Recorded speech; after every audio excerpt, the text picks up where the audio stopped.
Welcome to my YouTube channel PP campus. तो चलिए start करते हैं। हमने लास्ट लेक्चर में स्टडी की थी। हमने लास्ट लेक्चर में पढ़ा था कि किस तरह से हम वैद्युत फ्लक्स को कैलकुलेट करते हैं, जिसमें कि हमने जो फॉर्मूला बनाया था वो क्या था, phi equals to Q upon epsilon naught, यानी कि ये वाला phi equals to Q upon epsilon naught. ठीक है, हमने लास्ट टाइम पे ये पढ़ा था थोड़ा बहुत, और इसके बारे में हमने ये फॉर्मूला अभी हम पढ़ने वाले हैं। हमने जो लास्ट लेक्चर में पढ़ा था वो था phi equals to E A cos theta. हमने लास्ट लेक्चर में ये पढ़ा था और आज हम ये पढ़ने वाले हैं। ठीक है तो दोनों ही एक ही चीज़, वो वैद्युत फ्लक्स है। अगर बोलूँ तो कल हमने जो प्रीवियस लेक्चर में पढ़ा था वो था वैद्युत फ्लक्स।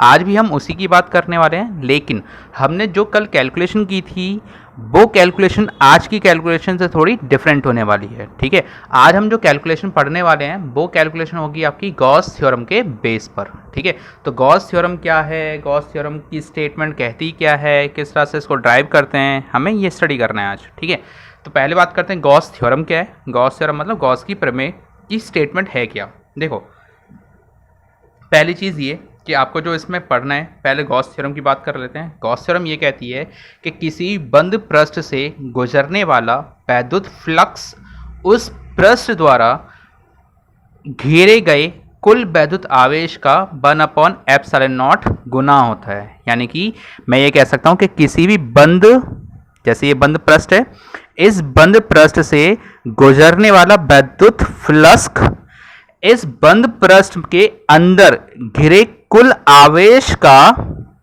1 एप्सिलॉन नॉट गुना होता है। इसे हम क्या कहते हैं, गॉस की प्रमेय। बात समझ आ गई?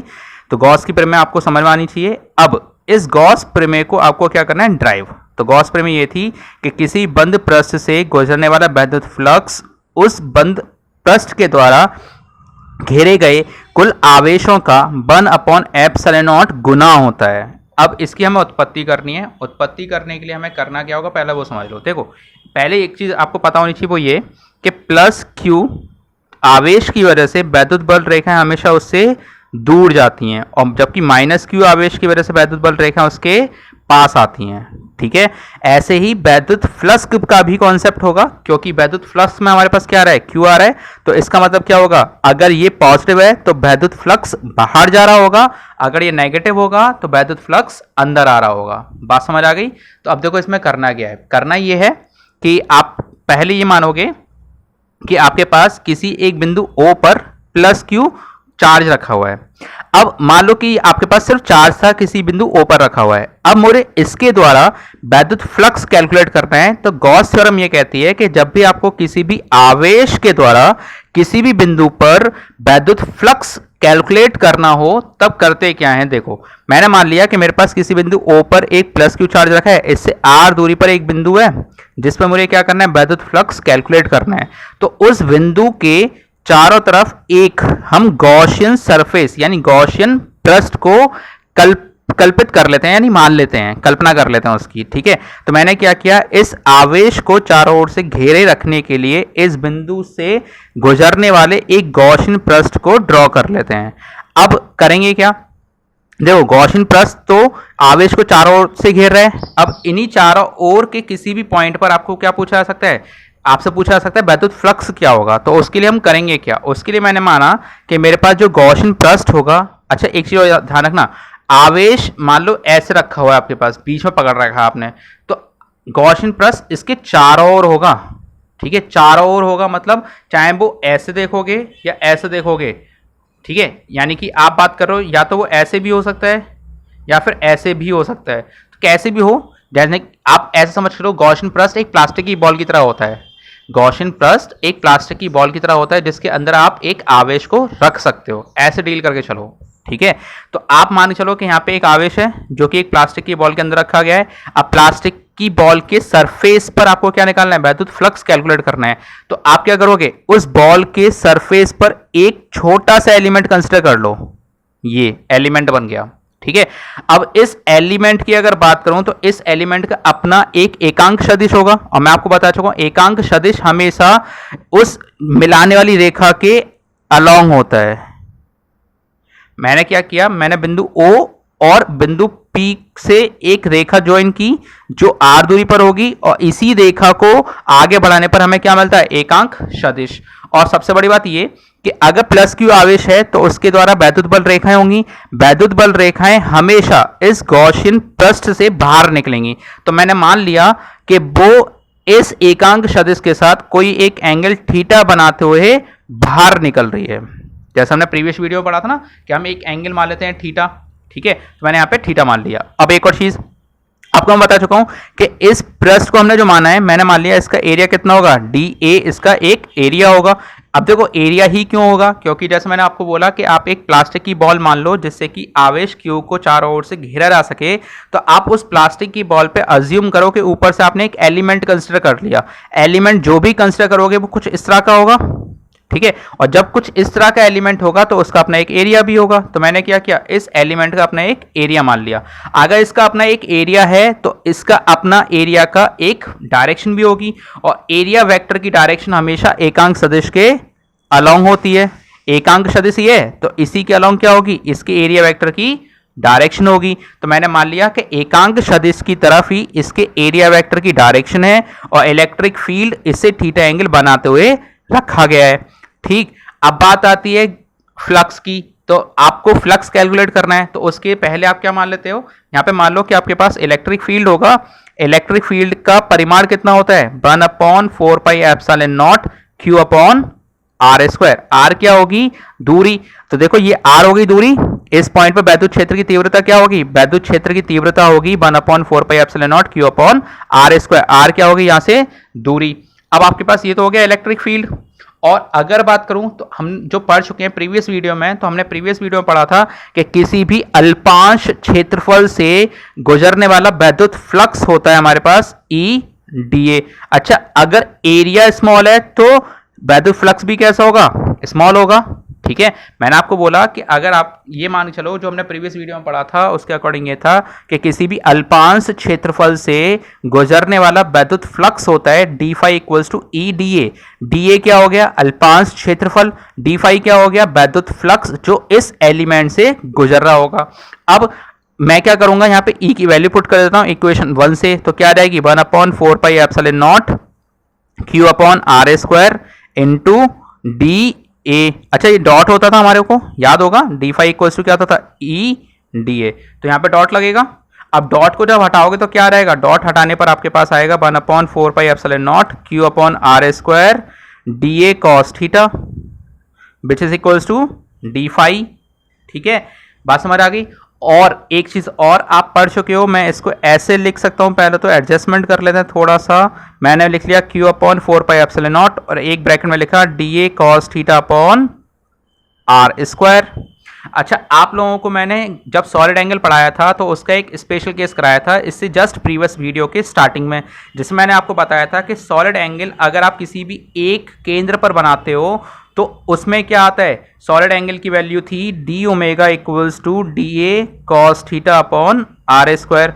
और ये तब आया था जब हमारे पास क्या केस फॉलो किया गया था, जब मैंने ये केस फॉलो किया था कि एकांक सदिश और एरिया वेक्टर एक दूसरे से किसी एक एंगल पर सेपरेटेड हो, तब हमारे पास क्या हो रहा था, डी ओमेगा बराबर आया था d A cos theta upon R square.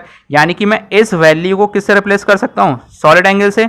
Solid angle मतलब घन कोण, तो मैं इसको घन कोण से रिप्लेस कर देता हूं। यानी कि यहाँ पे जो कोण बन रहा है, यहाँ पे जो कोण बन रहा है वो किससे रिप्लेस हो रहेगा, घन कोण से रिप्लेस हो रहेगा। अच्छा, घन कोण से रिप्लेस हो सकता है तो होने का रीजन भी पता होना चाहिए, क्यों हो सकता है। तो घन कोण से रिप्लेस होने का रीजन ये होगा क्योंकि यहाँ पे ये कैसा है, एक पृष्ठ है और पृष्ठ पर हमेशा क्या बनते हैं, घन कोण बनते हैं। तो हम इस कोण को घन कोण से रिप्लेस कर सकते हैं। तो क्या आएगा, डी फाई इक्वल्स टू आएगा Q upon 4 pi epsilon not D omega. ठीक है, तो मैंने यहां से डी ओमेगा की वैल्यू को यहां पुट कर दिया, ये डी ओमेगा के टर्म में आ गया। तो मेरे पास जो आया वैद्युत फ्लक्स किसी एक बिंदु पी पर निकाला गया है, वो भी छोटे से एलिमेंट पर। अगर मैं बोलूं कि मुझे पूरे पृष्ठ पर निकालना है तो पूरे पृष्ठ पर भी निकाल सकते हैं। तो हम कर लेते हैं संपूर्ण पृष्ठ पर निकालने के लिए क्या करेंगे, संपूर्ण पृष्ठ की बात कर रहे हैं। अच्छा, संपूर्ण पृष्ठ की वजह से अगर आपको निकालना है तो आप इसका क्या करोगे, इंटीग्रेशन और समेशन।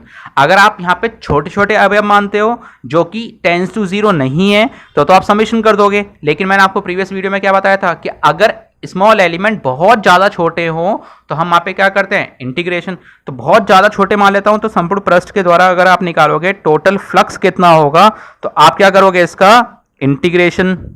अच्छा, गॉस की थ्योरम ये कहती है कि किसी बंद परिपथ पृष्ठ के अनुसार, है ना, किसी बंद पृष्ठ की बात कर रहे हो तो इसको क्या कर दोगे आप, क्लोज, और इसको हम क्या बोलते हैं, क्लोज इंटीग्रेशन। जैसा आप पढ़ के आओगे 11th क्लास की फिजिक्स में या फिर मैथमेटिक्स में ही पढ़ा होगा, तो इसको बोलते हैं क्लोज इंटीग्रेशन। क्लोज इंटीग्रेशन का मतलब होता है कि बंद पृष्ठ के अबाउट समाकलन करने पर, ठीक है। और बंद पृष्ठ के अबाउट जब आप समाकलन करते हो तो उसको हम बोलते हैं कैसा, हम उसको बोलेंगे पृष्ठीय समाकलन। पृष्ठीय समाकलन जैसे 3 तरह के समाकलन होते हैं, एक आयतनिक, एक पृष्ठीय और एक रेखीय।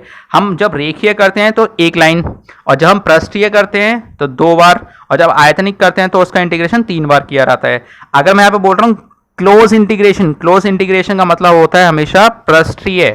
पृष्ठीय मतलब आप इसका इंटीग्रेशन कितनी बार करोगे, 2 बार करोगे, ठीक है। तो आप इसका क्लोज इंटीग्रेशन करोगे, डी फाई की वैल्यू कितनी आई थी, डी फाई की वैल्यू आई है q/4πε0 डी ओमेगा। अब देखो, आप जब क्लोज इंटीग्रेशन कर रहे हो तो यहां पे क्लोज इंटीग्रेशन किसके अबाउट हो सकता है, ऑपरेटर आपके पास डी ओमेगा। तो डी ओमेगा क्या चार्ज पर डिपेंड करेगा, तो नहीं करेगा, आप उस चार्ज को बाहर लेके जा सकते हो। 4πε0 तो ऑलरेडी कांस्टेंट है, तो ये भी बाहर आ रहेंगे, तो क्या आ गया, q/4πε0 आ गया बाहर, और क्लोज इंटीग्रेशन डी ओमेगा। अब एक बात देखो यहां पर ये कि डी ओमेगा क्या है, सॉलिड एंगल। सॉलिड एंगल की वैल्यू कितनी आती है संपूर्ण पृष्ठ के लिए, तो आप ऑलरेडी पढ़ चुके हो, संपूर्ण पृष्ठ के लिए सॉलिड एंगल की वैल्यू आती है 4π। तो यहां पर हम जब इसका इंटीग्रेशन करेंगे सॉलिड एंगल का संपूर्ण पृष्ठ के लिए, तो इंटीग्रेशन की वैल्यू आएगी ऑटोमेटिकली 4π, जो आप प्रीवियस वीडियो में कर चुके हो। तो 4π से 4π कैंसिल आउट, तो क्या बचेगा, q/ε0। तो यहाँ पे संपूर्ण पृष्ठ से गुजरने वाला वैद्युत फ्लक्स कितना हो गया, φe = q/ε0। अब देखो इस गोलीय पृष्ठ के अंदर कितने आवेश रखे हैं, एक ही रखा है ना, एक ही रखा है, तो थ्योरम अपने आप प्रूव हो जाती है। वो क्या थी, थ्योरम ये थी कि किसी भी बंद पृष्ठ से गुजरने वाला वैद्युत फ्लक्स उस बंद पृष्ठ के अंदर रखे सभी आवेशों के 1/ε0 गुना होता है। आगे थ्योरम प्रूफ, बस इस तरह से इस थ्योरम को प्रूव करना है। बहुत सिंपल सी थ्योरम है, ज़्यादा कुछ है नहीं। मैंने इस थ्योरम में पहले क्या किया, मैंने इस थ्योरम को प्रूव करने के लिए एक आवेश माना जो बिंदु O पर रखा हुआ था, इससे r दूरी पर स्थित किसी बिंदु P पर मुझे वैद्युत फ्लक्स कैलकुलेट करना था, तो इसलिए गॉसियन थ्योरम के अकॉर्डिंग मैंने इस बिंदु P से गुजरने वाला एक बंद पृष्ठ ड्रॉ कर लिया, और उस बिंदु P से वो पास होना चाहिए। अब मैंने क्या किया, बिंदु P पर एक सूक्ष्म अवयव कंसिडर कर लिया, ठीक है। तो मैंने एक सूक्ष्म अवयव कंसिडर किया जिसका एरिया कितना है, dA। तो मैंने जो सूक्ष्म अवयव कंसिडर किया है जिसका एरिया dA है, उसका अपना एक क्षेत्रफलीय सदिश होगा जो हमेशा एकांक सदिश की दिशा में है। अगर एकांक सदिश की बात की जाए कैसे निकलेगा, तो एकांक सदिश हमेशा बिंदु O तथा P को जोड़ने वाली रेखा के अलोंग होता है, तो मैंने उसको आगे बढ़ा दिया। उसी में एकांक सदिश भी होगा और उसी में क्षेत्रफलीय सदिश भी होगा। और मैंने ये मान लिया कि यहाँ पे जो वैद्युत क्षेत्र की तीव्रता होगी वो बिंदु P पर एरिया वेक्टर के साथ थीटा एंगल बनाते हुए पास हो रही होगी, जो कहीं भी हो सकती है, इसी के अलोंग भी हो सकती है, इससे थीटा एंगल बनाते हुए भी हो सकती है। तो मैंने थीटा एंगल बनाते हुए ले ली जिससे कि वो हर केस में वैलिड हो सके। तो मैंने मान लिया कि वैद्युत क्षेत्र की तीव्रता थीटा एंगल बनाते हुए बाहर निकल रही होगी। अब वैद्युत क्षेत्र की तीव्रता का फॉर्मूला आपको पता है, 1/4πε0 q/r² होता है। अगर यहाँ पे बात की जाए तो r क्या थी, दूरी, तो मैंने ये वाली दूरी ले ली।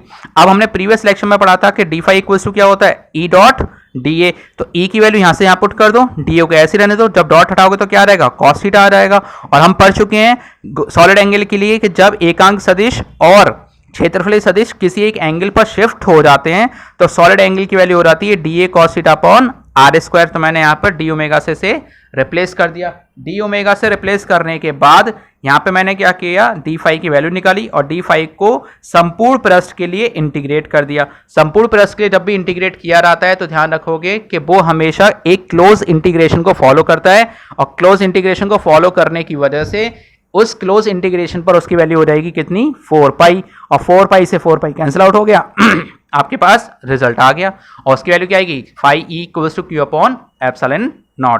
तो ये हमारी थ्योरम भी प्रूव हो जाती है। लेकिन अगर बात करूं कि मेरे पास यहाँ पर जो एक आवेश था, यहाँ पे एक आवेश ना होकर कितने आवेश रखे हो, बहुत सारे आवेश रखे हों, मतलब कि कहने का सेंस ये होगा कि आपके पास एक बंद पृष्ठ है, ठीक है, और इसके अंदर बहुत सारे आवेश हैं, एक यहाँ पर ऐसे करके रखे हुए हैं, Q1, Q2, Q3, Q4, Q5, Q6, कुछ प्लस हैं कुछ माइनस हैं, ठीक है।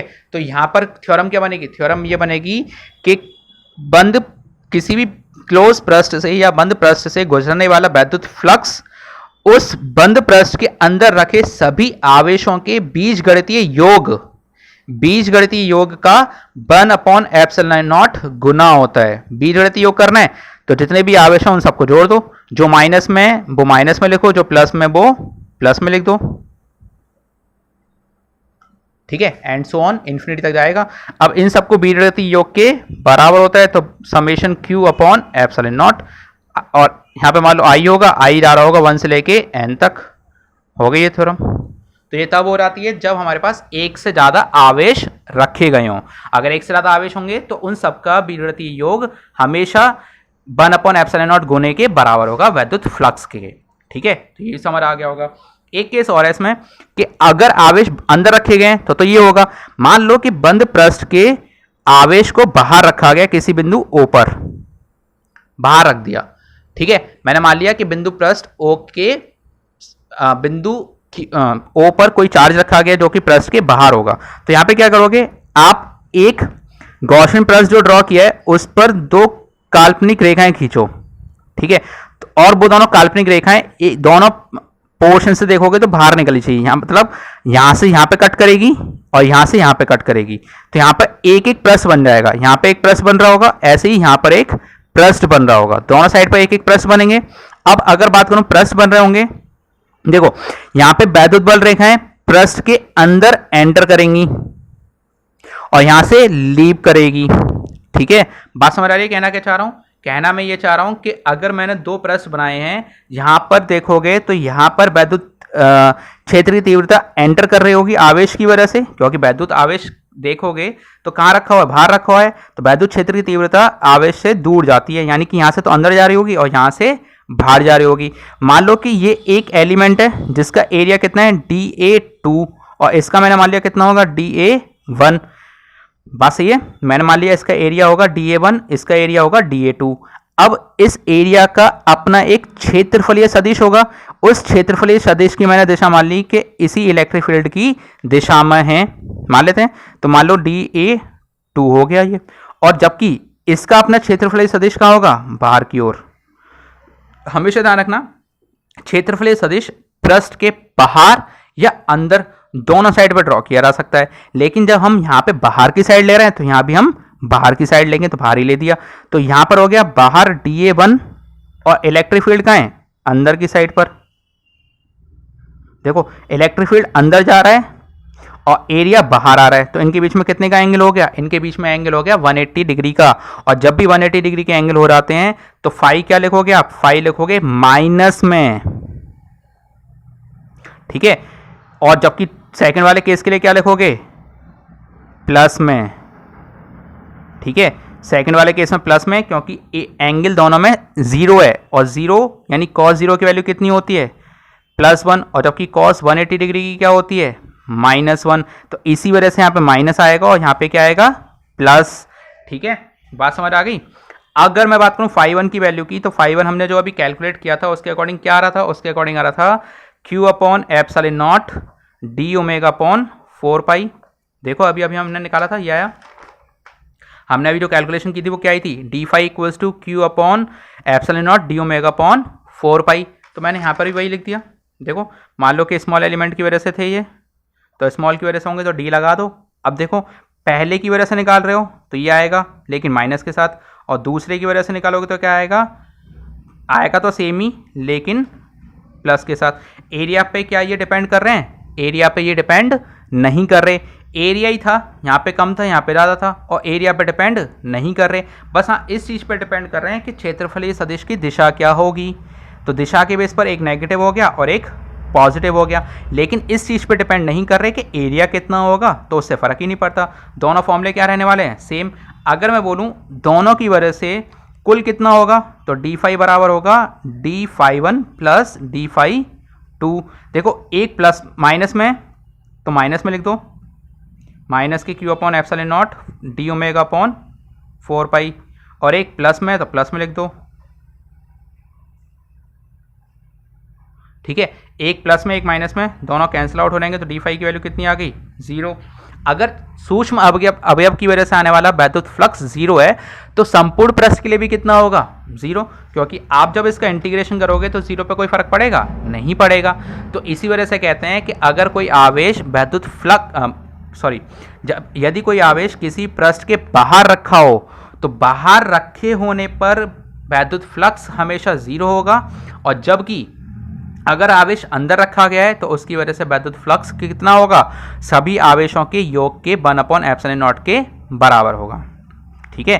तो ये चीज़ ध्यान रखोगे कि अगर आवेश बाहर रखा गया है तो फ्लक्स हमेशा 0 हो जाएगा, अगर आवेश अंदर रखा गया है तो फ्लक्स कभी भी 0 नहीं होगा। क्लियर है? और अगर किसी को ये चीज़ समझ में नहीं आई हो तो मुझसे आप लोग पूछ सकते हो दोबारा, और मुझे बता जरूर देना अगर कोई चीज़ समझ में नहीं आई है तो, ठीक है। और यहाँ तक आप कंप्लीट करें, फिर इसके आगे नेक्स्ट वीडियो बनाते हैं जिसमें आपके नेक्स्ट टॉपिक को कवर किया जाएगा, ठीक है। और आप लोगों को अगर कोई चीज़ समझ में नहीं आती है तो बार बार इस वीडियो को जरूर देखें, 2-3 बार देखो जिससे कि ये चीज़ क्लियर हो जाए, ठीक है। अच्छा, एक चीज़ ध्यान रखना वो ये कि आप चाहो तो यहाँ पे सूक्ष्म अवयव मानना और ना भी चाहो तो हटा भी सकते हो, मतलब इस डी को लो, कोई कंपलसरी नहीं है, आप डी यहाँ से हटा भी सकते हो। मैं मान लेता हूँ कि इस पोर्शन की वजह से φ1 हो गया और इस पोर्शन की वजह से कितना हो गया φ2 हो गया, तो सूक्ष्म अवयव भी हटा सकते हो। सूक्ष्म अवयव लेना कोई कंपलसरी रूल नहीं होगा यहाँ पर, ठीक है। तो आप चाहो तो डी को लिखो और चाहो तो रहने भी दे सकते हो, यहाँ पे मैं डी को काट भी सकता हूँ, ठीक है। तो टोटल कितना आ गया 0 आ गया, कोई फर्क नहीं पड़ेगा, ठीक है। कोई दिक्कत हो आप पूछ लेना और ना हो तो बता देना, तो भी बता देना, ठीक है।